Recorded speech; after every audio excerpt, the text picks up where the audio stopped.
अस्सलाम वालेकुम, क्या हाल चाल है आपके? ठीक ठाक हैं। आज क्रेडिबिलिटी इंटरव्यू के बारे में बात करने वाले हैं। इसको प्री कैस इंटरव्यू भी बोलते हैं, जो यूके स्टडीज़ के लिए स्टूडेंट्स को देना पड़ता है यहाँ आने के लिए। 90% 80% यूनिवर्सिटीज़ वो लेती हैं, हमारा भी हुआ था। और कुछ यूनिवर्सिटीज़ नहीं भी लेती। और अगर आपका अच्छा क्रेडिबिलिटी इंटरव्यू हो जाता है, आप उसे अच्छे से कंडक्ट करते हो, तो कुछ यूनिवर्सिटीज़ विदाउट आइल्स भी आपको एडमिशन देती हैं। वो आपसे आइल्स मांगती ही नहीं है। तो इसके ऊपर भी काफ़ी सारी चीज़ें, आपका जो कोर्स है वो डिपेंड कर रहा होता है। तो इसके मैं क्वेश्चंस आपको बताऊंगा आज कि किस किस तरह से आपने उनके आंसर्स करने हैं और वो क्या क्या पूछते हैं आपसे। जो मेन क्वेश्चंस है, जो बेसिक्स हैं, वो हर क्रेडिबिलिटी इंटरव्यू में सेम पूछे जाते हैं, वो मैं आपको अभी बताऊंगा। उससे पहले मैं आपसे ये रिक्वेस्ट करूंगा कि जब आप क्रेडिबिलिटी इंटरव्यू के लिए तैयारी कर रहे होते हैं, जब आप उसको प्रिपेयर कर रहे होते हैं, तो आपको कोई लंबा चौड़ा चीज़ें याद करने की, रट्टे लगाने की, ऐसा कुछ भी करने की ज़रूरत नहीं है। ऐसा करोगे जब आप, तो आप वहाँ जाके नर्वस हो जाओगे। जब आप बात कर रहे होगे, आप दरमियान में रुक जाओगे, आपको सोचना पड़ेगा, तो उसको पता लगेगा कि ये जो बंदा है ना, ये फेक है, ये फेक कर रहा है। तो इससे आपकी क्रेडिबिलिटी लूज़ होती है। इसकी एग्जांपल है मेरे पास। मेरे दो दोस्त थे, वो आए थे पाकिस्तान में, क्योंकि माल्टा के लिए जो है एम्बेसी नहीं है, तो वो जो स्टूडेंट्स हैं वो अबू धाबी एम्बेसी में जाते हैं वीज़ा अप्लाई करने। मेरा एक फ्रेंड था और उसके साथ उसका एक दोस्त था, वो दोनों आए थे। मेरा फ्रेंड जो था वो पास हुआ, उसने अच्छे से प्रिपेयर किया हुआ था। जो दूसरा साथ वाला लड़का था, वो रट्टा मार के आया हुआ था, रट के आया हुआ था जवाब के, मैंने किस सवाल का क्या जवाब देना है। तो मुझे याद है, मैं बाहर खड़ा था गेट के, और उसकी आवाज़ें बाहर आ रही थी, और वो लेडी उससे पूछ रही थी इंटरव्यू में कि आप क्या करोगे जब आपको छुट्टियां होंगी, या आपका कोर्स ख़त्म होगा तो आप क्या करोगे। तो वो रट्टा मार के आया हुआ था, वो उसको इस तरह से बता रहा था, my family is important and I will go back to Pakistan. मगर ये मैं सिर्फ बताने, किसी का मजाक उड़ाने का मेरा कोई नियत नहीं है। मैं सिर्फ आपको ये बता रहा हूँ कि वो आपका स्लैंग चेंज हो जाता है। जब जैसे आप सबक याद करते हैं, जैसे आप कोई समरी याद करते हैं, या आप कोई क्वेश्चन का आंसर याद करते हैं जब हम स्कूल में होते हैं, तो वो लग रहा होता है कि ये इसने याद किया हुआ है। आप ऐसा हरगिज़ ना करें। मेरी आपसे ये रिक्वेस्ट है। अब आ जाते हैं क्वेश्चंस कौन कौन से पूछते हैं। वो सबसे पहला क्वेश्चन आपसे ये पूछेंगे कि वाई यूके, क्यों यूके आपने चूज़ किया।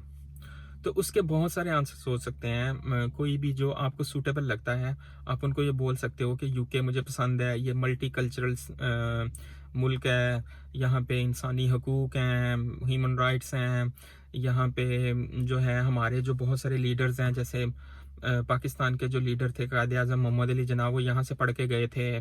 और यहाँ की जो यूनिवर्सिटीज़ हैं वो टॉप रैंक्ड यूनिवर्सिटीज़ हैं दुनिया में, जैसे ऑक्सफोर्ड है, कैम्ब्रिज है, इस तरह से और बहुत सारी यूनिवर्सिटीज़ हैं। लीड्स यूनिवर्सिटी बहुत फेमस है। तो दुनिया की टॉप रैंक्ड यूनिवर्सिटीज़ यूके में हैं। तो ऐसी, अब ऐसा कोई भी, मुझे यूके का कल्चर बहुत पसंद है, मुझे यहाँ का मौसम बहुत पसंद है, मुझे लंदन बहुत पसंद है, आप कुछ भी बोल सकते हो। ये तो हुआ वाई यूके। फिर वो आपसे पूछेंगे कि वाई दिस पर्टिकुलर यूनिवर्सिटी, जिस यूनिवर्सिटी में आपने अप्लाई किया हुआ, वो अपनी यूनिवर्सिटी के बारे में पूछेंगे कि क्यों आपने हमारी यूनिवर्सिटी चूज़ की।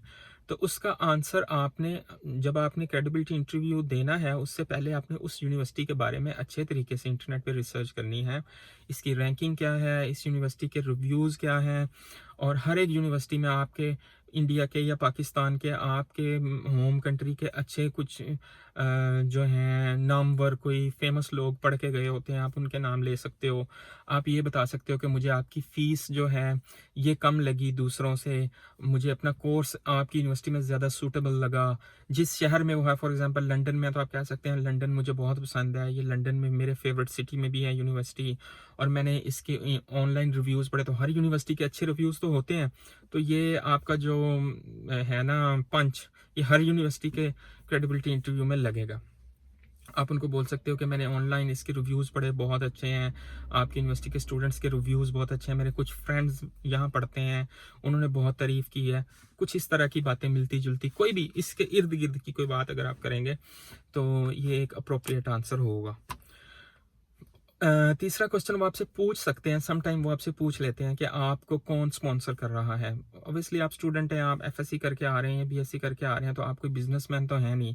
तो वो आपसे पूछेंगे कौन आपको जो है स्पॉन्सर करके आ रहा है, कर रहा है।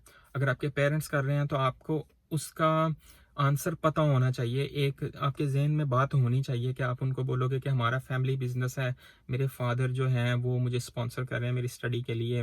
और उनके पास इनफ मेरे स्टडी के लिए फंड्स हैं, और जो मैंने साल में, फॉर एग्जांपल आपकी 1 साल की डिग्री है, बाय द वे आप यूनिवर्सिटी को ये भी बोल सकते हैं कि मैंने यूके इसलिए चूज़ किया। आप उनको बोल सकते हैं कि यूके में जो है मास्टर्स डिग्री अगर आप कर रहे हैं तो वो 1 साल की है। अगर आप अमेरिका या कनाडा वगैरह जाते हैं, एक तो वहाँ महंगी है स्टडी, दूसरा उनकी मास्टर्स डिग्री 2 साल की होती है। तो आप एक ये भी प्लस पॉइंट आप उनको बोल सकते हो कि मैं 1 साल में मास्टर्स करना चाहता था। तो वापस आते हैं इसके ऊपर कि आपको कौन स्पॉन्सर कर रहा है। तो इसका आपने एक अप्रोप्रिएट आंसर देना है। आपने ये लंबी लंबी नहीं छोड़नी कि जी मैंने बचत की है, या मैं जॉब कर रहा था, या मेरा बिजनेस है। ऐसी बातें आपने नहीं करनी। जो आपको स्पॉन्सर कर रहा है ऑब्वियसली आपकी फैमिली कर रही है, या फैमिली नहीं भी कर रही, आप किसी से पैसे पकड़ के आ रहे होते हो, सभी हमारे जैसे ही है ना यहाँ पर। तो हर कोई मेरी तरह ही आ रहा होता है कि इधर उधर से आप अपने दोस्तों से लेके पैसे करके आ रहे होते हैं, मगर आपने एक अप्रोप्रिएट आंसर देना है कि मेरा जितना भी 1 साल की फॉर एग्जांपल या 2 साल का या 3 साल का कोर्स है, उसके एक्सपेंसेस कवर करने के लिए यूनिवर्सिटी की फीस प्लस मेरा हॉस्टल का रेंट, मेरा खाने का खर्चा, हर चीज़ मेरी फैमिली मुझे स्पॉन्सर कर रही है। ये आपने कहना है। ये आपने हरगिज़ नहीं कहना कि मैं यहाँ आऊँगा, मैं यहाँ आके कमा के दूंगा, मैं 20 घंटे काम करूँगा, मैं छुट्टियों में काम करूँगा। ये बातें आपने नहीं करनी, ठीक। और फिर वो आपसे ये पूछते हैं कि आपका क्या आप जानते हैं कि आपका कोर्स कौन सा है। तो आप अपने कोर्स के बारे में बताएंगे कि ये मेरे कोर्स का नाम है। फॉर एग्जांपल आप कर रहे हैं बीएससी आईटी इन आईटी, या बीएससी कंप्यूटर साइंसेस, तो आप बताएंगे कि मेरा कोर्स है बीएससी कंप्यूटर साइंसेस। वो आपसे ये पूछ सकते हैं कि अच्छा, पहले साल में या दूसरे साल में आपके कौन कौन से मॉड्यूल्स हैं। तो आप उनको बताएंगे कि मेरा ये सब्जेक्ट है, ये सब्जेक्ट है, ये मेरे पहले सेमेस्टर में है, ये दूसरे सेमेस्टर में है। तो ये मॉड्यूल्स आपने पहले याद कर लेने हैं। हर एक को याद नहीं होते, नहीं पता होता कि कौन कौन से सब्जेक्ट फर्स्ट ईयर में आ रहे हैं या पहले सेमेस्टर में आ रहे हैं, कौन से बाद में आ रहे हैं। तो वो मॉड्यूल्स आपको पता होना चाहिए। अपने थॉरली जिस कोर्स में आप एडमिशन ले रहे हो उसकी इन्फॉर्मेशन आपके पास अकॉर्डिंग टू दैट यूनिवर्सिटी आपके पास होनी चाहिए। ठीक हो गया। ओके। फिर अगर आपकी स्टडी में गैप है, फॉर एग्जाम्पल आप पिछले 2 साल से कुछ नहीं कर रहे, या 4 साल से कुछ नहीं कर रहे, या 5 साल से कुछ नहीं कर रहे, तो वो पूछेंगे ये गैप क्यों है। तो मैं आपको ये सजेस्ट करूँगा कि उस गैप को आप फिल करें। अगर फिल नहीं किया तो आपके पास एक प्रॉपर उसके बारे में आंसर होना चाहिए। आप उनको बताओ कि मैं इस दौरान में मैं जॉब कर रहा था, या मैं ये काम कर रहा था, या मैं बिजनेस कर रहा था, या मैं कोई ऐसा कोर्स कर रहा था, कंप्यूटर कोर्स कर रहा था। आप उस गैप में आप उनको ये नहीं बोलेंगे कि मैं कुछ नहीं कर रहा था। तो कोई ना कोई आप ऐसा बहाना, कोई ऐसी चीज़ बना के रखें। अगर आप कुछ भी नहीं कर रहे थे ना, तो आप बहुत कुछ कह सकते हैं, बहुत कुछ बता सकते हैं। आप उनको बता सकते हैं मैं फैमिली बिजनेस में इन्वॉल्व था, मैं जी ये काम कर रहा था, मैं सोशल वर्क कर रहा था, मैं चैरिटी वर्क कर रहा था, मैं सपोर्ट वर्किंग कर रहा था, कुछ भी बोल सकते हो, ठीक। और इसके बाद आपने जो है वो आपसे ये पूछ सकते हैं कि आपका इस कोर्स को लेके फ्यूचर का क्या प्लान है, आप क्या करोगे। तो आप उनको अगेन अपने उस कोर्स के बारे में जब आपको इन्फॉर्मेशन होगी, उसके बाद करियर क्या है। बेशक आप यूके इसलिए आ रहे हो, आपने कोर्स ऐसे ही चूज़ कर लिया, एजेंट ने बोला ये चूज़ कर लो, आपने चूज़ कर लिया, आपको नहीं पता ये क्या था क्या नहीं था, आपका मकसद तो यूके में आना था। ऐसा होता है मोस्टली केसेस में। तो फिर भी आपने उस कोर्स के बारे में सारी इन्फॉर्मेशन इकट्ठी करनी है। आपने देखना है कि इसके बाद कौन से करियर्स हैं।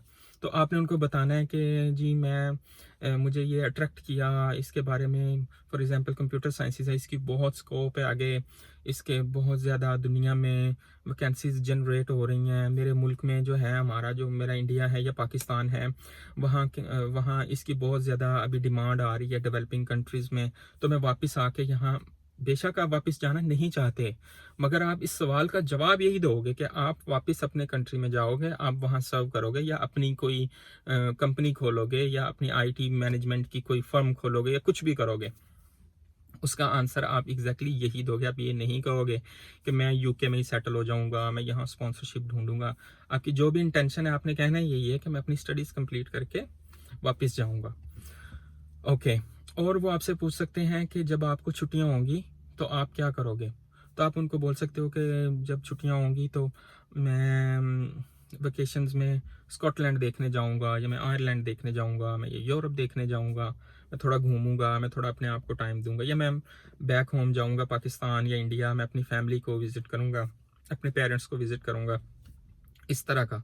आपकी अगर ये इंटेंशन है कि आप छुट्टियों में फुल टाइम लगाओगे, फ़ीस जमा करोगे, ये आपकी इंटेंशन है, ये आपके दिमाग में या दिल में है, या आपने यूनिवर्सिटी को नहीं कहना। समझ रहे हैं आप मेरी बात? ओके, एक तो ये हुआ। फिर उसके बाद वो आपसे इम्पोर्टेंट चीज़ ये पूछ सकते हैं कि क्या आप जानते हैं कि आपका एक्सपेंस कितना है? तो एक्सपेंस के बारे में ये एक कैलकुलेशन है, और ये आपने याद करनी है कि अच्छा, एक्सपेंस जो है लंदन का थोड़ा ज़्यादा एक्सपेंस है और आउटर लंदन का थोड़ा कम है। तो आपने उस कैलकुलेशन को याद कर लेना है। अभी जो लंदन के बाहर का जो सिटीज़ है उनका तकरीबन 1000 समथिंग चल रहा है, 1000 पाउंड चल रहा है। और ये अगर आप कोई 10 20 50 ऊपर नीचे बोलते हैं तो इसमें कोई ऐसा इशू की बात नहीं, कोई आपने फिक्स कैलकुलेशन नहीं देनी, लेकिन राउंड अबाउट होनी चाहिए।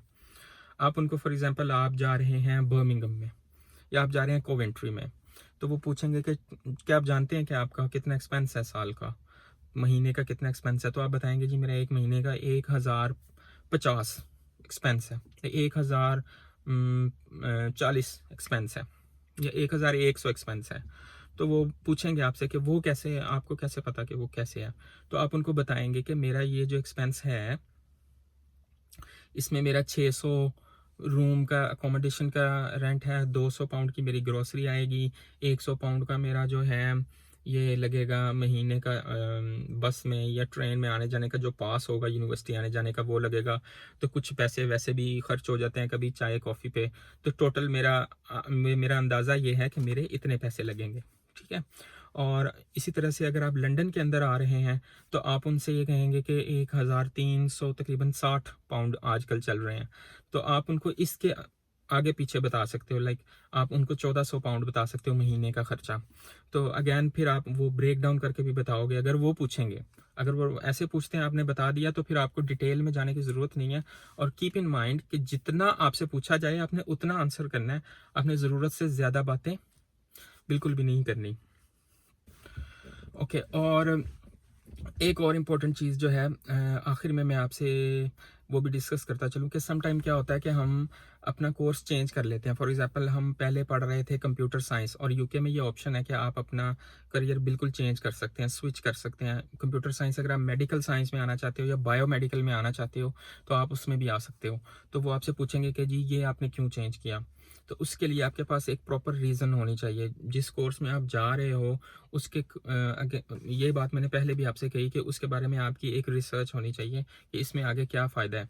तो आप उनको बताओगे कि मैं पहले कंप्यूटर साइंस में था, मैं उसमें काम कर रहा था, फिर मेरे कुछ फ्रेंड्स हैं वो बायोमेडिकल साइंस में थे, और उनकी मुझे जो फील्ड है वो बहुत दिलचस्प लगी, मुझे बहुत इंटरेस्टिंग लगी।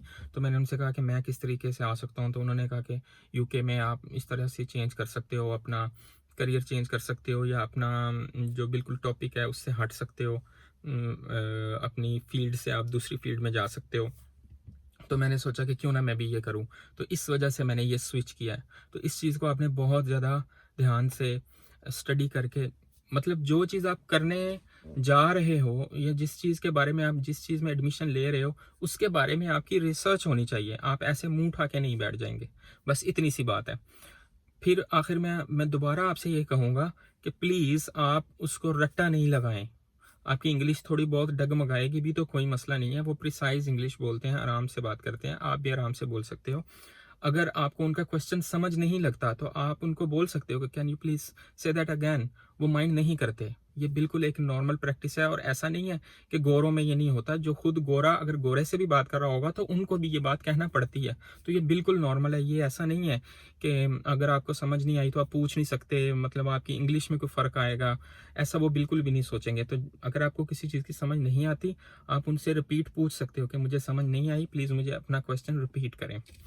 ठीक है, तो ये थी आज की क्रेडिबिलिटी या प्री कैस इंटरव्यू के लिए जो ज़रूरी बातें थी। यही चीज़ें वो पूछते हैं, कोई इधर उधर की बात वो नहीं पूछते। तो अगर आपके जहन में कोई ऐसा क्वेश्चन है जिसका आपको आंसर नहीं मिल रहा, या आपको लगता है कि या आप ऑलरेडी स्टूडेंट हैं और आपसे उन्होंने कोई ऐसा क्वेश्चन पूछा है जो मैं मिस कर गया हूँ यहाँ से, तो प्लीज़ आप मुझसे कमेंट में पूछ सकते हैं। तो उसके बारे में हम आपसे ज़रूर बात करेंगे, सही है? तो अगली वीडियो तक के लिए अपना बहुत-बहुत सारा ख़्याल रखें। मुझे इजाज़त दें। Thank you very much.